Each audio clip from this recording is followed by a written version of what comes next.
ভারত জুড়ে বিক্ষোভ, উত্তাল ভারত। পরীক্ষার প্রশ্ন ফাঁস কেলেঙ্কারিতে মোদী সরকারের উপর চাপ।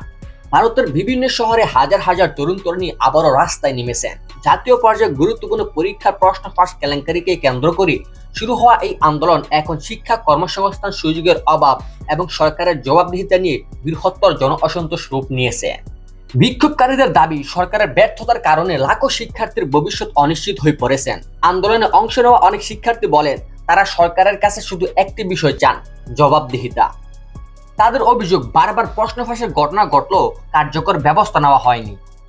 সম্প্রতি ভারতের প্রধানমন্ত্রী নরেন্দ্র মোদী জানিয়েছেন, প্রশ্ন ফাঁসের সঙ্গে জড়িতদের বিরুদ্ধে আদালতের মাধ্যমে দ্রুত বিচার করা হবে। তবে আন্দোলনকারীদের অন্যতম প্রধান দাবি শিক্ষামন্ত্রীর পদত্যাগ। এই বিষয়ে সরকার এখনো কোনো সিদ্ধান্ত নেয়নি। এদিকে আন্দোলনের অন্যতম মুখ, যিনি ২৬ দিন ধরে অনশন চালিয়ে যাচ্ছিলেন, তিনি সরকারের মন্ত্রীদের সঙ্গে বৈঠকের পর অনশন ভাঙেন। বৈঠকে তাকে আশ্বাস দেওয়া হয় যে পরীক্ষা কেলেঙ্কারিতে মানসিক চাপের কারণে আত্মহত্যা করা শিক্ষার্থীদের পরিবারের জন্য ক্ষতিপূরক ব্যবস্থা করা হবে।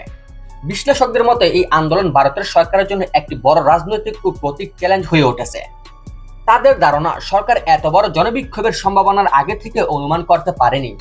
আন্দোলনের নেতৃত্ব দিচ্ছে ককরোচ জনতা পার্টি নামে একটি ব্যঙ্গাত্মক সংগঠন। ভারতের এক প্রধান বিচারপতি এক সময় বেকার যুবকদের তেলাপোকা বলে মন্তব্য করেছিলেন।